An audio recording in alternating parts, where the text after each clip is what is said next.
from Bath. Thanks to Han. And our next guest, well, he has not won a Brownlow medal. He hasn't kicked a goal, taken a mark, or even played a single game. But he has been one of the most influential figures in the AFL over the last 25 years. The former chief football writer at the Herald Sun. Please welcome Mark Robbo Robinson. Hello, everyone. Thanks for having me. Great to have you on. Yeah. Good to see you still alive. Well, there was a couple of close moments. Close calls. It's great to see you, mate. What does that mean, the close calls? This is news to me. What do you mean? Everything all right? We nearly had to call that ambulance from the port gate. No, in 21 I had a heart attack, Sam. Really? Yeah, 6 bypass. There's no 7.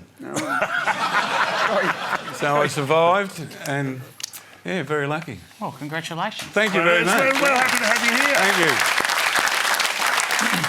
We are very, very happy to have you here. I'm glad you survived your heart attack. And, So go easy, Take the Sam. piss out of me now. No, I wanted to sincerely say that we're all great it's great that you're back on television. Yep. You've been missed. So what team was that? That was Sandhurst. Yeah. Sandhurst Reserves, actually. Where'd you play? What position? I didn't play. That was the grand final team. What, did you just sneak into the team photo? I'd been overseas for 2.5 years, and for the last 8 months I'd been backpacking through India and Northern Africa, and I got back to Bendigo and Pie Dog, the coach, said, I'd like to play you. And he was a co-coach. So Pie Dog picked me, and the other coach wanted to get on his high horse and said, well, you haven't played all year, I'm not putting you on. So I sat on the bench for the whole game. Well, I got the photo. You smoked 2 packets of cigarettes, I reckon, on the bench, if I know you. Your coach's name was Pie Dog. Yes. That's all right.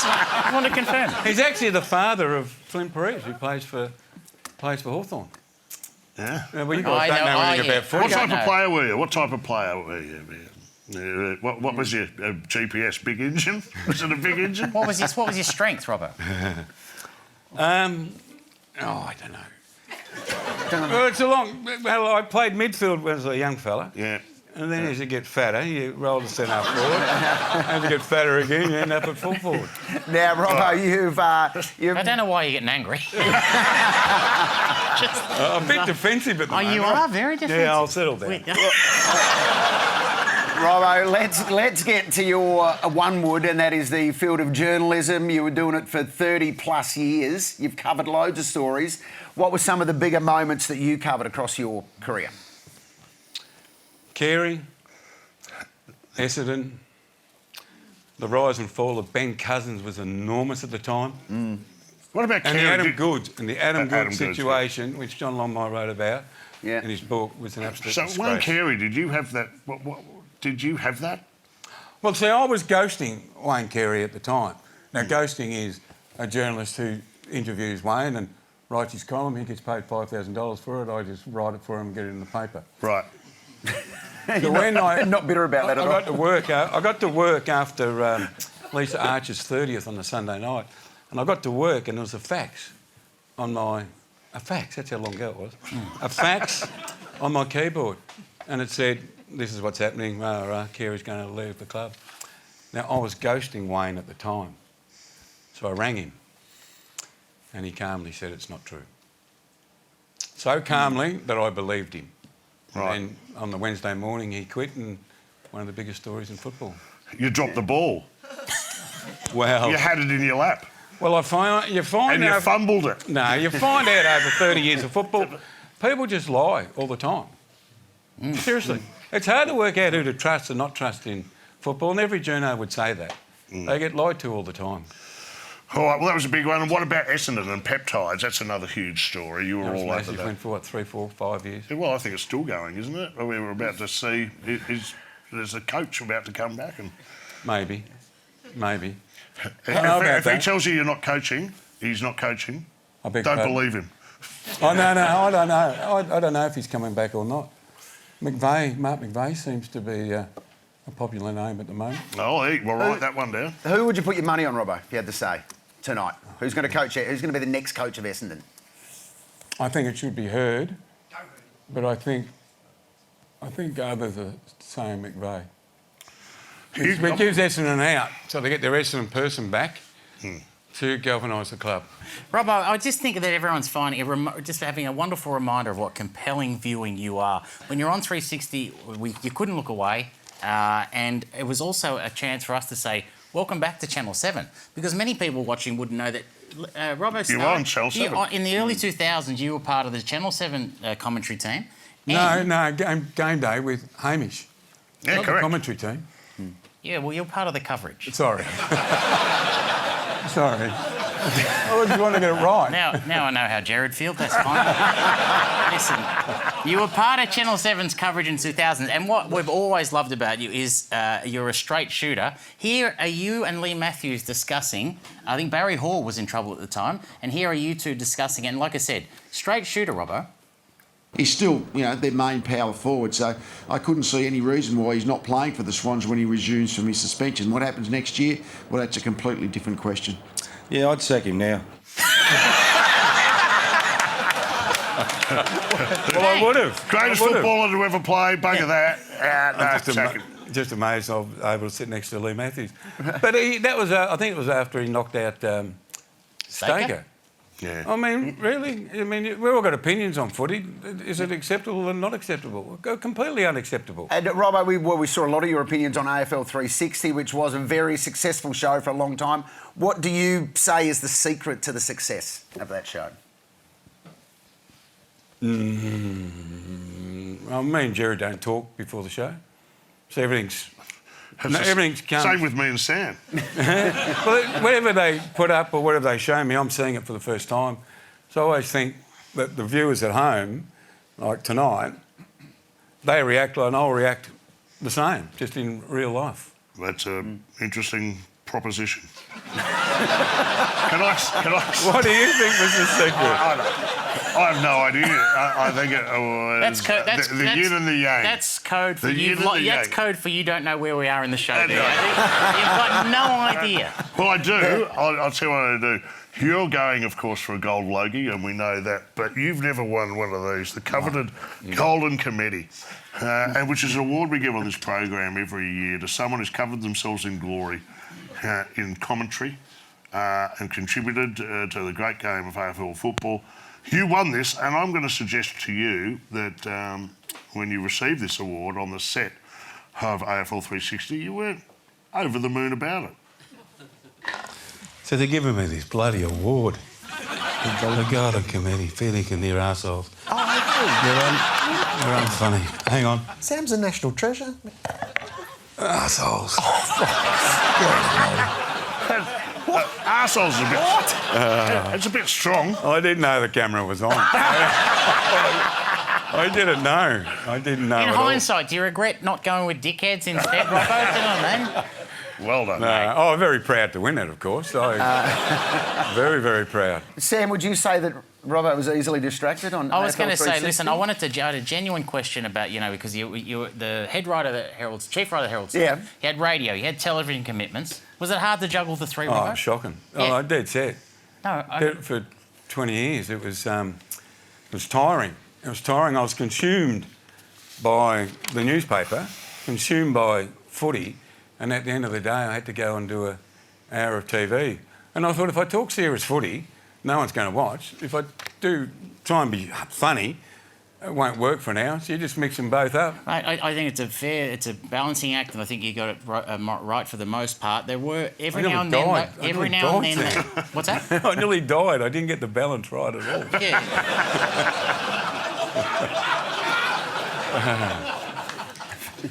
I'm starting to wish those Freo Ambos had got you. Absolute trash, Jeff. Absolute trash. If you want to be let into our rooms, we don't see any more of this crap or you won't be in. Welcome back to Front Bar. Our special guest is Mark Robinson. There he is, right there. Robbo, you've been at it since 1992. And look at these clips of journos getting up close and personal with the coaches. We just love that. We love the closeness of this. There's no desks in the way. Do you sometimes yearn for the glory days of 90s journalism? Yeah, they were glory days, but they were also dangerous days. I mean, it's all right to sit there and say you love them. When you're in the thick of it and some upset coach is going nuts at you, it's not a pleasant. And I've always had this weird concept that coaches are allowed to abuse journalists. Well, I don't know where that rule was ever written in life. Oh, you're just a lousy journalist, so I'll abuse you. I think that's shithouse. But anyway. Who gave you your biggest spray? Who were the ones that you didn't get along with? Mike Sheehan once said, the line starts at Werribee, right? And the line starts at Werribee. Every coach does. Pagan, it was more the old-time coaches. Parkin, Pagan, Malthouse. Who else? Who was the most intimidating out of that lot? Take your time. Pagan poked me in the chest once. What was he upset about, Robbo? Do you remember? Yeah, he said I wrote something he didn't like. So he called me out after the press conference. He started walking up the ramp at the old Southern stand, and I was behind him, so we were the same size, and he turned around and just went, boom. And funnily enough, Mick Sheehan was out for lunch with him recently. Well, recently, last year or a year before. And I just can't remember when it was. It was recently. And he rang me up and he goes, did Dennis Pagan slap you in the face? I said, no. He goes, I'm having lunch with him now. He reckons he slapped you in the face. I said, no. He poked me in the... Oh, he poked me in the chest. I think I'd know by now. Probably trying to revive you.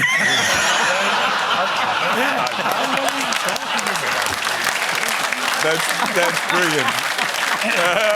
That is brilliant. I think it's good. I know they were dangerous days, but I think it is good to acknowledge that Robbo was a journo in a time when the journos actually went to the press conference. You know what I mean? Like we've all seen the footage on this show every now and then where no one turns up. No one turns up to the press conference can't anymore. Be bothered. So, like I said, you went to them, Robbo, and the idea of the respected journo and the big profile coach coming together, it resulted in, like they were magic, and they resulted in robust discussions like this one you had with Alistair Clarkson. Done. Thanks, guys. Thank you.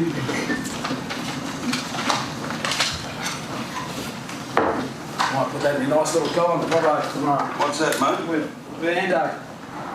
Nice little column of bullshit you write on Monday. What's that, Al? You and Ando. No worries, pal. Sally. Now, Robbo, obviously you'd come straight from a Fijian resort. But then what's the big question there, Mickey, off the back of that? Why are you wearing Crocs? You're wearing Crocs. Crocs. Well, the camera's not on you, is it? You don't have to... No. Unlike So why should we have to put up with shit like that? why should we have to look at you wearing Crocs? Unlike Clarko get angry. So, so it's funny. That's a good, actually, a reminder of too. The coaches and players say they don't read or listen or watch anything, but they do, don't they? They do. And he was mentioning at the bar, which I was speaking to John Anderson yesterday, and we used to do at the bar in the Herald Sun, and he said, you three guys ripped us off and started the front bar. Is that true, Mick? 100%. You've no skin in the game now, Robbo. What are your thoughts on the current state of the AFL? You can speak freely. Yes. You're not attached to anyone. Because you never used to. What do you think? It's going to get in trouble. I'm going to get in trouble here. No, people Just don't swear. People are genuinely curious what you think of where we're at. The holding the ball and incorrect disposal is an absolute joke. And it happens every week. The AFL changed interpretation and didn't tell the public. So everyone's yelling out ball still, but the umpires have been instructed to let the ball winner have a couple of chances to get rid of it. That never existed. It's just crap. Second thing, I expected more, and I like Greg Swan. I expected more from Swanee this year. I think we've had a lot of issues in the game. I don't think we've cleaned up the game. People hate the stand rule. I really like it. The coaches killed the game 8 years ago by the defensive structures. No one could move the ball. Nothing was happening in the game. Fix up the stand rule, which Swanee's got to do, and he will hopefully next year, and it keeps the game open. We're starting to see all those the kind of football we saw, if you're old enough, 70s, 80s, 90s, where it was flowing. And I mean, when's the last time you saw a Robbie Flower type or a Peter Matera type grabbing the ball in the wing and taking 5 bounces and kicking a goal? They were like lifelong highlights for the game of footy. Yeah. And they were losing it. We were losing it out of the game. So I reckon the fact that we've opened up the game, we're returning highlights. What do you think of Zoom? So No, I don't use it very much. well, yeah, you don't. There's a good reason you don't use it because you're not great with technology. So during COVID, you may remember when you were at the height of your powers, I and know everyone what was, this is. and we were all I know what this had is. to work out how to work from home, and some struggled more than others. And here you are. Doing a press conference via Zoom Nathan Buckley with just been Nathan sacked. Buckley, who's just been sacked. It's a big moment in football. You nailed it. What do you think Monday is going to be like? We play a tough game. They're playing some good footy. You know, the find something not equal noticing about going forward. Is it a shame, Bucks, that Collingwood fans mostly won't be able to be there? Mark, in respect to the senior coach, Hey, Bucks, can I say thank you for those? One last question, and probably Buck, can you hear me? Bad weather up here. I'm not getting it. Can you hear me, Buck? Yes, you're coming in loud and clear, Robbo. No.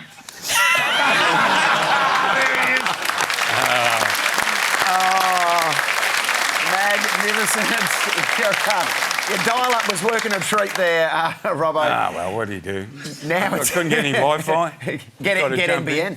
Nathan Buckley had just been sacked at Collingwood, and your only question was, "Can you hear me, Buck?" What about your favourite movie, Robbo? It's got to be a talkie. Buster Keaton. Nothing early. There's two movies that had the most effect on me in my life. Two movies that had the most effect on you. Yes. Wow. Watching Jaws when I was 10. Oh, yeah, no, I'll give you that one. Scared the living shit out of me. Absolutely. My entire life. I agree with that. Oh, yeah.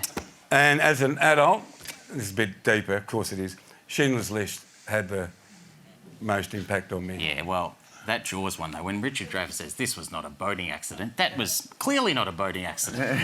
It was a giant shark, Lehmo. I'm coming over for dinner, Robbo. Oh, here we go. Jesus. Yeah. So you're in your log cabin, you're writing your manifesto. What are you cooking me? What are you cooking me for dinner, Robbo? Tacos. Really? What's your taco. secret? What's the secret to good taco? Refried beans with with the meat. Yeah. Beautiful. That's good. All right, here we go. You're not pushing the envelope there, are you? Refried beans and a taco. How many tacos? Oh, 2. Not many.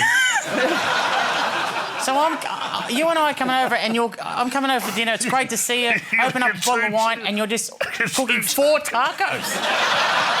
It's the saddest dinner party I've ever been in my life. Hey, I'm going to ask you a genuine question. Can I have 3? Yes. All right, cool. No worries. Let's finish with this. The Holy Trinity, the big 3, Robbo. Yep. What's your favourite colour? Green. It's interesting. Green gets a. It's more popular than you think, Lemon. Because it's go. It's go. It's, you know. When you got a green light, it's go. Yeah. All right. Favourite animal? Oh, dog.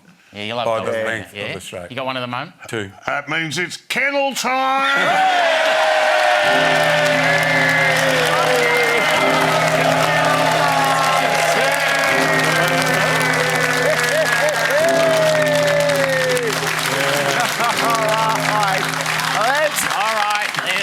I was going to ask your favourite vegetable, but I really don't think you eat them. That was Drip Tray. Let's hear it for Mark Robbo Robinson. Robbo, thank you, mate. We really appreciate it.